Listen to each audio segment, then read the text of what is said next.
이제 다음 주일은 부활절입니다. 그런데 부활절보다 어떻게 보면은 더 중요하고 우리 기독교의 핵심 교리를 담고 있는 절기가 바로 오늘 종려주일입니다.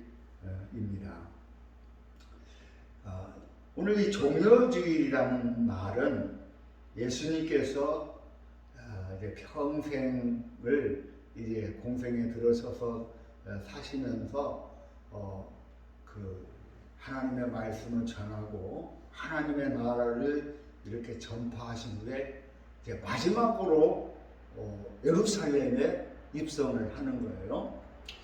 그래서 예수님의 생애는 태어나서 이제 어린 세월을 지내고 청년의 때에 이 하나님의 구원의 일을 행하시다가 3년 만에 예루살렘에 입성해서 예루살렘에서 죽게 되는 거예요.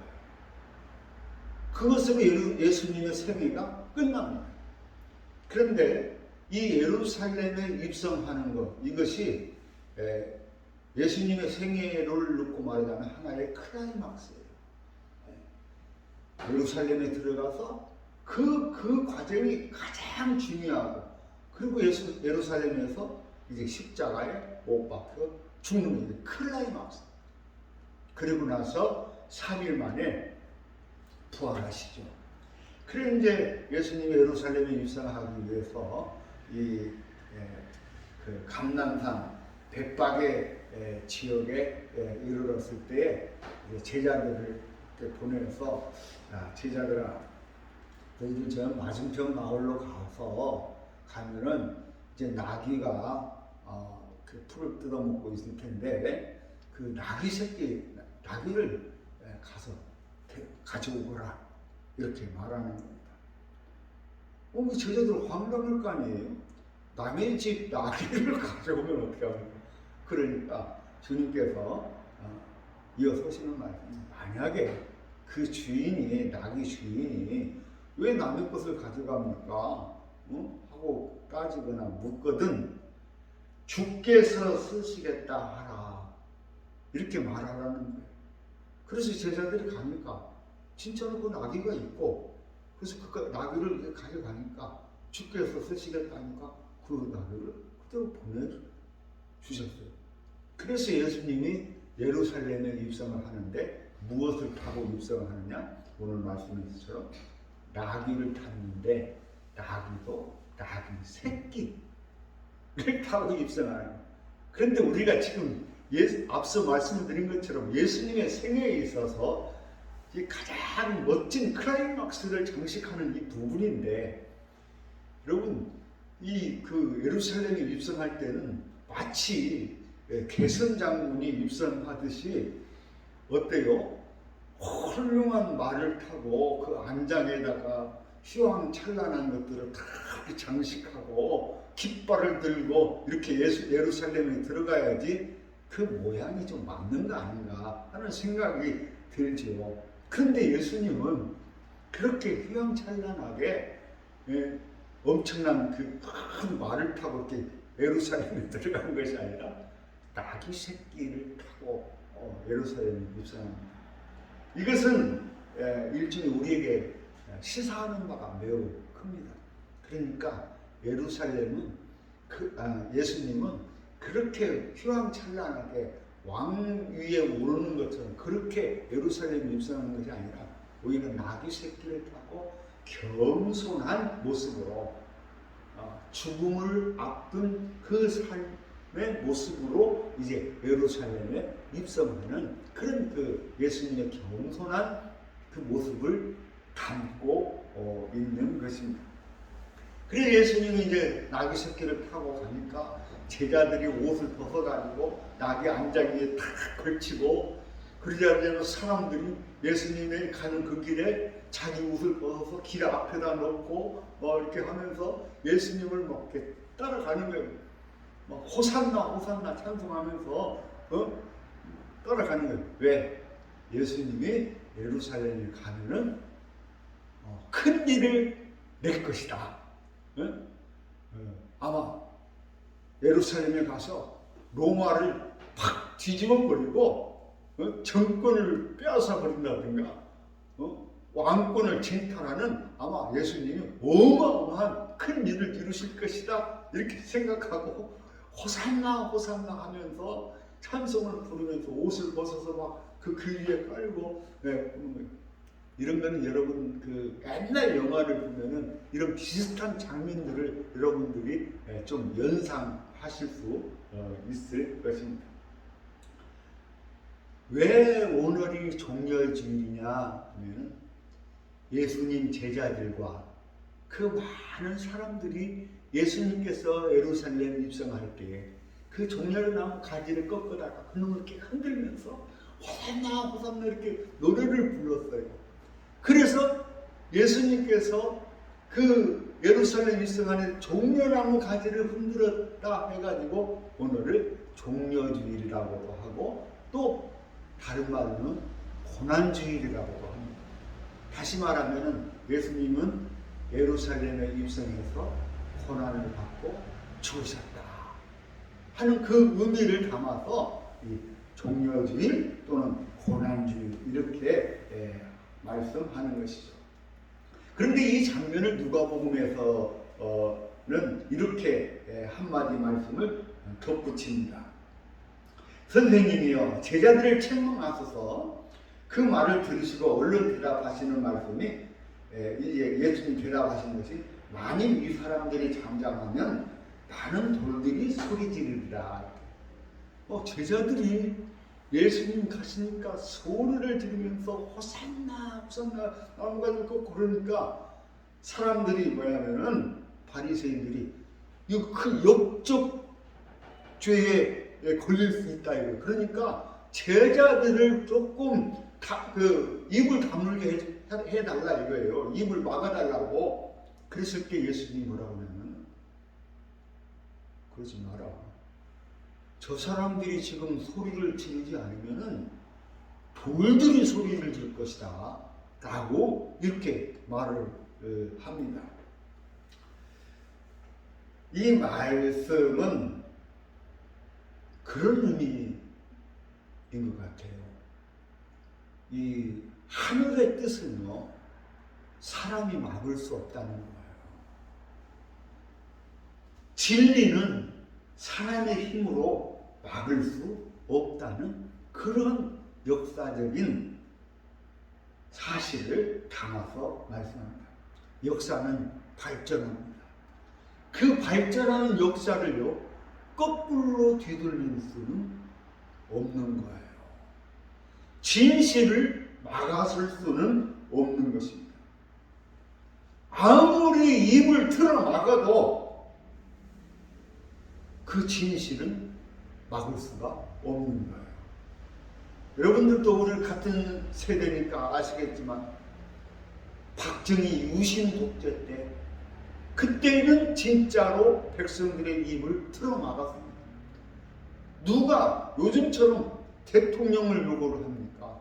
대통령에 대해서 말 한마디 했다든가 대통령의 정책에 대해서 말했다가는 경찰서에 붙잡혀가고 모진 고문당하고 죽는 그런 유신 시대를 우리가 겪었지 않습니까? 그러나 역사의 진실은 결코 막을 수가 없는 거예요. 그래서 그 독재, 유신 독재도 결국은 역사의 진실 앞에 무릎을 꿇고 역사의 뒤안길로 사라지게 되었죠. 그리고 전두환 때도 마찬가지입니다. 군사 정권을 일으켜 군사 쿠데타를 일으켜가지고 광주 학살을 일으켰어요. 여러분 그때는요 여러분들도 아시겠지만 모든 언론이 차단이 되었어요. 그래서 지금 광주에서 무슨 일이 일어나고 있는지 아무도 몰라. 그런데 우리가 그 영화 있잖아요. 택시. 그 독일 기자 하나가 이제 몰래 광주에 잠입해 들어가잖아요. 그래서 광주에 들어가서 보니까 이건 지금 이제 뭐 기상 첨예한 일들이 그냥 일어나는 거예요. 사람이 그냥 총에 맞아 죽고 뭐 칼에 찔려 죽고 막 이런 일들이면, 그러니까 그것들을 필름으로 담았는데 문제는 이것을 가지고 나올 수가 없어. 세상에 알릴 방법이 없어. 그런데 어떻게 그 택시 기사와 어떻게 해가지고 결국은 광주를 벗어나서 이것을 가지고 독일로 가가지고 전 세계에 이것을 알렸잖아요. 그래서 그것이 하나의 큰 그 매체가 돼가지고 광주 사태가 무엇인지 지금도 다 진실이 밝혀지지는 않았지만은 얼마나 많은 사람을 이 정권 이 사람들이 죽였고 하는 사실들을 알게 돼서 결국은 민주주의가 이루어지게 되고 군사정부 물러가게 되고 전두환 노트 다 백담사로 가서 그랬잖아요. 그런데 이 아직도 뭐 펄펄 살아 있으니까 참 기가 막힌 일입니다만은 역사적인 진실, 역사적인 진보는 그 누구도 막을 수가 없는 거예요. 아무리 입을 틀어 막는다 해도 입을 틀어 막아서 그것이 멈춰지지 않는 거예요. 너희들이 지금 제자들의 입을 아무리 틀어 막으려고 하는데 틀어 막아도 어떻게 해요? 돌들이 소리를 지를 것이다 하는 그런 그 놀라운 말씀을 합니다. 우리가 성경에 보면은 참 놀라운 인물들이 많이 있습니다만은 그 중에 우리가 사울이라는 인물이 있어요. 사울이 유대교 신봉자로서 철저한 유대교 신봉자였어요. 그래서 예수 믿는 사람들을 다 잡아다 가두고 두들겨 패고 죽이고 했잖아요. 그런데 어느 날 사울이 갑자기 예수 믿는 사람이 되었어요. 그래가지고 아니 우리 유대교 편이었는데 갑자기 저 사람이 전향을 해가지고 예수 믿는 사람이 되어서 막 복음을 전하는 거예요. 예수님을 전하고 증거하는 거예요. 그러니까 유대인들이 안 되겠다. 저거 잡아 가둬야 되겠다. 그래가지고 잡으려고 합니다. 그때 당대의 최고의 학자인 이 가말리엘이라는 사람이 있습니다. 이 가말리엘이 말합니다. 당신들이 지금 저 사람을 잡아서 가두거나 죽이려고 하는데 저 사람이 하는 일이 지금 사람의 일이면은 저절로 없어질 걸 알고. 그런데 저 사람이 지금 하는 일이 하나님의 일이면은 너희들이 아무리 가두고 아무리 죽이고 아무리 입을 틀어 막아도 하나님의 일은 막을 수가 없다. 이렇게 말합니다. 다시 말하면은 역사의 발전과 진리는 결코 입을 틀어 막는다고 해서 가둔다고 해서 되는 일이 아니라는 거예요. 사람의 입을 막는다고 해서 되는 게 아니라 안 되면 하나님은 돌들이 소리를 질러서 역사를 이루게 한다는 것입니다. 이 백성들의 소리는 하늘의 소리입니다. 그 민중들이 부르짖는 그 소리를 세상의 어떤 사람이라도 막을 수 없다는 것입니다.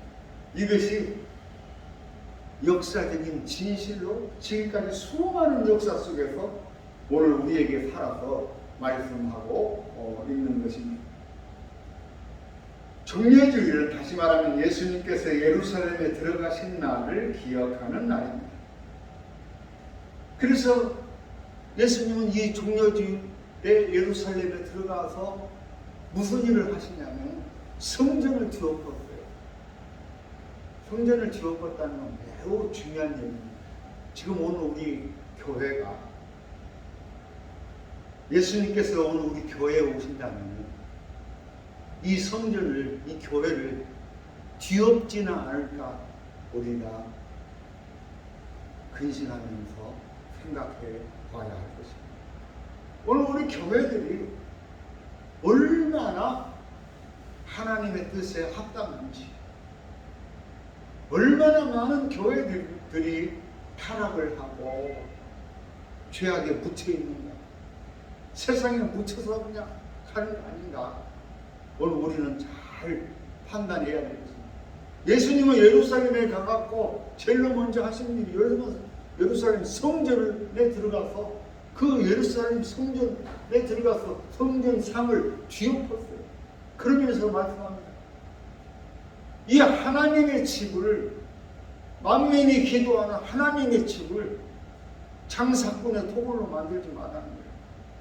도둑놈의 토굴로 만들지 말라는 거예요. 결국은 그것으로 예수님은 붙잡혀서 십자가에 못 박혀 죽게 되었습니다. 이 종려주의는 바로 예수님께서 예루살렘 성전에 가가지고 행하신 그 일로 예수님이 십자가에 못 박혀 죽으신 그 죽음을 기억하는 날입니다. 로마와 대제사장들과 또 장로들과 이 사람들은 예수님만 죽이면 모든 것이 다 끝날 줄 알았어요. 모든 것이 다 해결될 줄 알았어요. 그들의 죄악과 그들의 악한 행실들이 예수님만 죽이면 다 모든 것이 다 끝날 줄 알았어요. 그런데 예수님을 죽임으로 모든 것이 끝나야 되는데 예수님 죽은 것으로 끝난 것이 아니라 예수님 죽은 지 사흘 만에 다시 부활하셨어요. 그래서 예수님이 진실이라는 거예요. 예수님이 진리라는 거예요.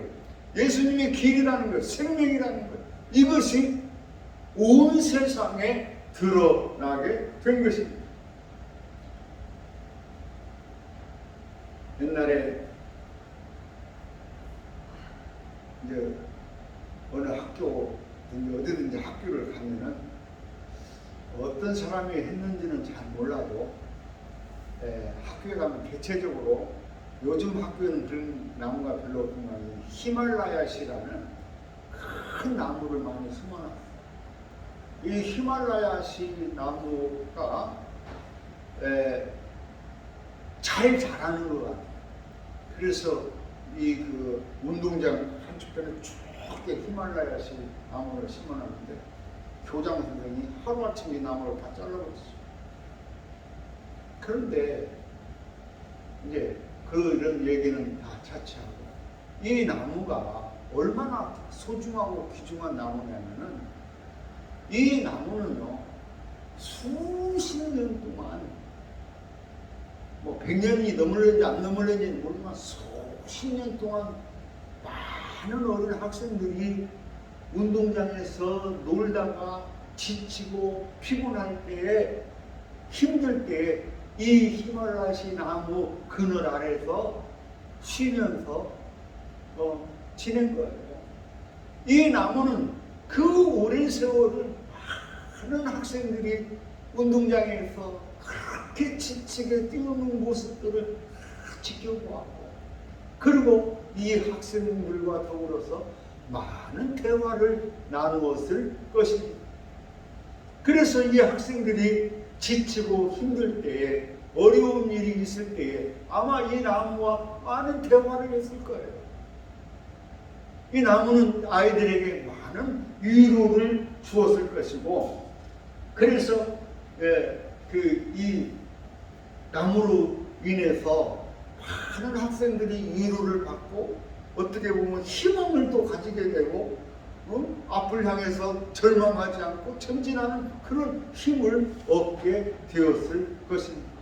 그래서 이 나무가 그렇게 소중하고, 이 나무에는 다만 이 나무의 생명 한 그루의 나무가 아니라 이 안에는 수십 년 동안 수많은 학생들이 그 나무와 더불어서 대화를 나누고 그 나무가 들려주는 이야기를 많이 들었을 것입니다.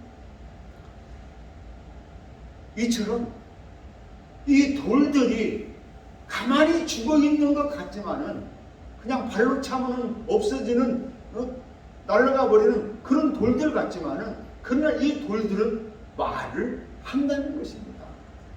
사람이 말을 하지 않을 때에는 이 돌들이 말을 한다는 거예요. 그래서 그 예루살렘 성지에 가서 성지순례 하는 사람들이 예루살렘 가면은 많은 기념비가 있잖아요. 그런데 그 기념비들을 가면은 뭐 특별한 뭐가 하나도 없어요. 근데 이제 그 예루살렘 성전 그 근처에 있는 그 집에 가면은 거기가 이제 옛날에 모리아산이라고 거기 가면 큰 돌이 하나 뉘어 있대요. 그런데 이제 가가지고 보는 것이 뭐냐면 그 돌멩이 하나 보는 거예요. 그런데 그 돌멩이가 무슨 돌이냐? 그때 예수님 시대보다도 2000년 전에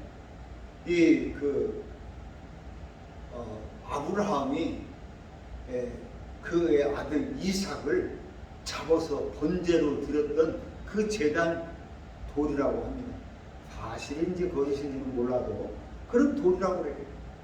그래서 사람들이 그 돌을 보고 옵니다. 단순해요. 그렇지만은 그 돌멩이가 바위는 수천 년 동안 그곳에서 오늘 우리들에게 그 수많은 사람들에게 말을 하는 거예요. 무슨 말을 합니까? 아브라함이 이곳에서 하나님 앞에 제단을 쌓았다라는 것을 얘기합니다. 다시 말하면 오늘 우리 인생이 어떻게 살아야 되고 하나님께 어떻게 예배를 드려야 할 것인가를 말하는 거예요. 저 코로나 시대에 여러분 오늘 우리 인간들이 얼마나 어리석었냐. 이 자연 생태계가 도처에서 수많은 호소를 우리 인간들을 향해서 말을 한 거예요. 우리가 죽겠다. 우리가 죽겠다.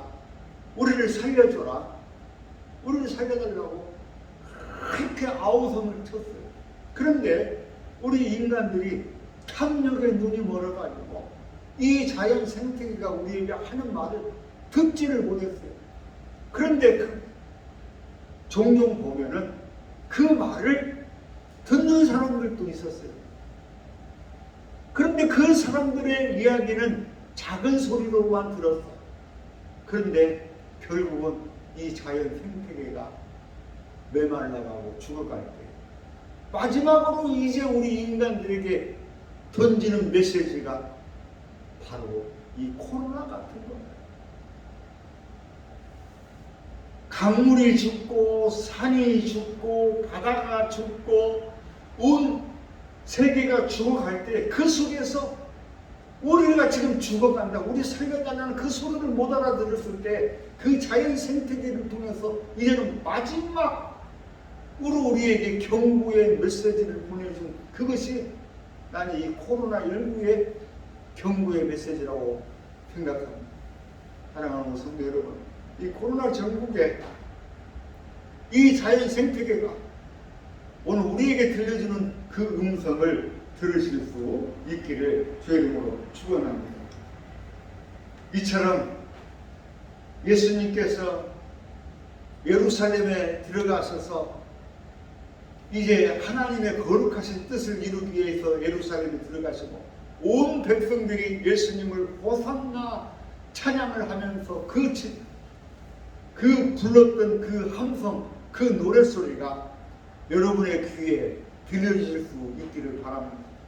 그래서 진정으로 이 세상에서 찬송을 받으실 우리 주 예수님을 찬양하며 그 주님께 영광 돌리면서 살아가는 우리 모두가 되시기를 주의 이름으로 축원합니다. 주님은 예루살렘에 들어가서 십자가에 못 박혀 죽으셨습니다. 고난을 당하셨습니다. 죽기까지 엄청난 그 고난을 받으셨습니다. 오늘 우리들도 이 고난에 대해서 두려워하지 말고 주님 가신 길 나도 따라가는 그 믿음으로 살아가실 수 있기를 주님의 이름으로 축원합니다. 기도합니다. 사랑의 하나님, 오늘 종료주일을 맞이하여 주께서 고난당하신 그 고난의 현장을 돌아봅니다. 주님 가신 길 나도 따라가는 고난에 동참하는 귀한 주의 믿음의 백성들이 다 되게 하여 주시옵소서. 예수님 이름으로 기도하옵나이다.